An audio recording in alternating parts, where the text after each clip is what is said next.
Continuing, there are videos that can be used to make a meaning clear, and vocabulary is acquired through contextual clues. The video, for example, or pictures, all right? The grammar is in focus through its relevance. So teacher calls attention to verb patterns and explains why they are used in that particular way. So if the teacher is explaining simple present, for example, the teacher is going to tell students why simple present is used in that particular situation. There is also homework for ensuring competence, the ability to read, to write, to discuss, and various examples are used to support the learning process. The video, for example, and sentences that the teacher uses, vocabulary clues. So this is part of the approach, using examples to support learning. There is also something called the adjunct model. It is a regular academic course with the language course linked to the academic course. So there is a teacher that helps students in the process of language learning in order to understand the academic content. So these teachers, they work as kind of instructors that help students complete tasks and the academic content as a whole. There is also something called sheltered language instruction. It's a little bit different because the non-native speakers, they follow a regular academic curriculum as well, but they acquire a second language along this process of the academic course. So they get proficiency of the second language with the course. This way they don't have to postpone works and finishing their academic course. There is also something called competency-based instruction, and it is an effective form of based instruction for adult immigrants. This method offers students the possibility to develop a second language skill with life coping and surviving skills. For example, the immigrant will learn how to fill out a job application or to answer the phone, simple things that will help their everyday life. Task-based instruction is another methodology that aims to provide the learner with a natural context of language use. So the learner completes tasks by interacting with each other in order to facilitate the acquisition of a second or foreign language. So they assimilate the knowledge of the target language by talking to each other, using each other's knowledge. So the central purpose is language learning. The tasks presented to the group, presented to the class, involve problem-solving negotiation and between knowledge that the learner holds and new knowledge. So one learner might have another level of knowledge, a superior level of knowledge, and they're going to share and negotiate their discussion so that the student has a superior level of knowledge, can share this information with the other students, and this other one will acquire this new knowledge. The principles of task-based approach is that students produce answers interacting with each other. The teacher can ask questions to see how involved learners are in the process. The teacher does not simplify language. Whatever language and vocabulary the teacher needs to use, she or he is going to use it. The important thing is to make meaning clear. So if she has to use three different words or synonyms, she will to make meaning clear.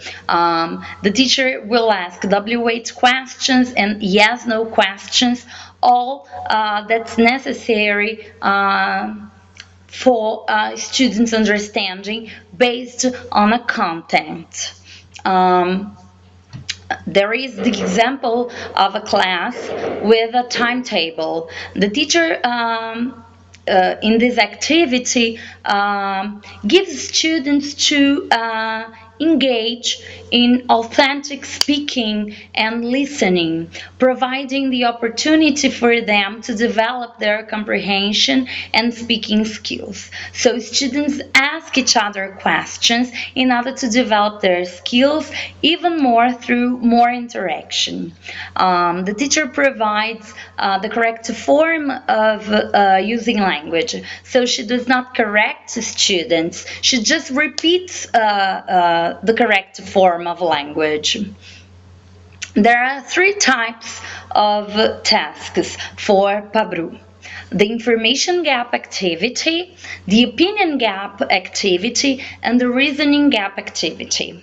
The information gap activity involves exchange of information among participants in order to complete a task. For example, drawing each other's family trees after sharing information. So they tell each other about their family, and the other one has to complete the friend's family tree. The opinion gap activity requires students to give their personal references, opinions, feelings, and attitudes in order to complete a task. There is an example where students might be given a social problem, such as unemployment or women's issues, and they are asked to find the possible solutions to these problems. The reasoning gap activity encourages a more sustained engagement with meaning. So it requires students to derive some new information by inferring from information they have been given. The example of where there is an example where students might be given a railroad timetable and be asked to work out the best route to get from one place to another. The participatory approach by Paulo Freire. So Paulo Freire developed this method in the 60s, but it only got diffused in the 80s. This participatory approach also uses content that is meaningful to students and any forms that are worked upon emerge from that content. So students are the ones responsible for a class. They are the ones responsible for bringing content to class. The nature of content is then based on students' issues, on students' problems. Paulo Freire developed a native language literacy program for slum dwellers and peasants here in Brazil, and the program was developed through the use of dialogues learners had about their problems. So for Freire, education is meaningful to the extent that it engages learners in reflecting on their relationship to the world they live in and provides them with a means to shape their world. The goal of participatory approach. The goal is to help students understand the social, historical, or cultural forces that affect their lives, and then help empower these students to take actions and make decisions in order to gain control over their lives. The method taken to an English class or to a foreign language class. Students, there is the example of students that are immigrants to the United States and they come from Central Europe, and they are adults who work during the day and go to class at night. These students in class, these students discuss their personal issues, their everyday problems, and the teacher uses their discussions, their problems from the previous classes to work with the group. So the discussion held in the first class is going to be the theme of the second class, and so on. The teacher then shows a picture and students are asked to imagine the feelings and the experiences that people in the picture go through and relate to their own experience in an attempt to contextualize the class. The participatory approach is under the umbrella of content-based instruction, and it also uses topics for specific purposes, content for specific purposes. Themes derive from, as I said, real issues, real problems that students have, problems that affect their daily lives. Languages learned as a vehicle to solve social problems. Students are encouraged to take ownership of their learning and collaborate with each other and with the teacher. The goal is to use language to provide solutions to social problems that impact these learners' daily lives. The role of teachers and students in the participatory approach.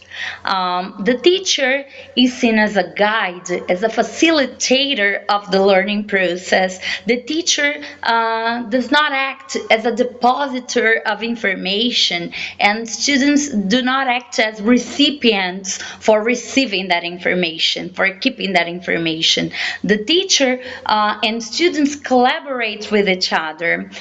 Educators are then not limited to teaching language, but helping students make use of the language that they are learning. Teachers equip students with the power of words. They provide new possibilities, new perspectives.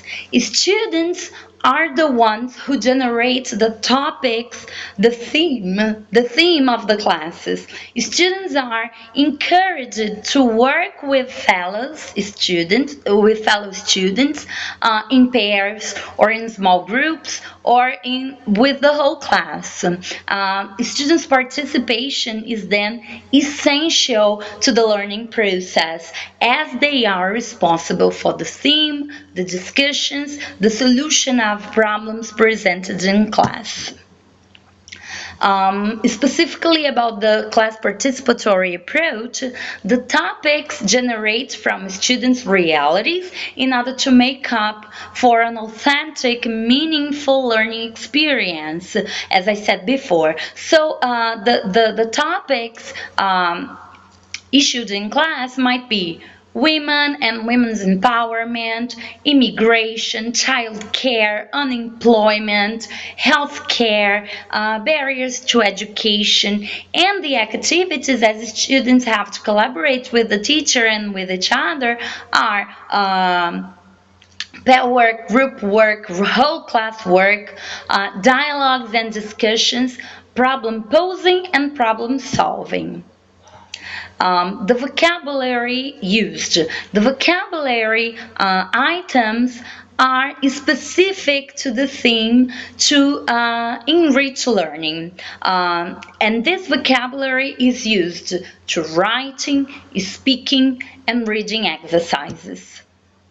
Well, that's it. That was content-based, task-based, and participatory approach.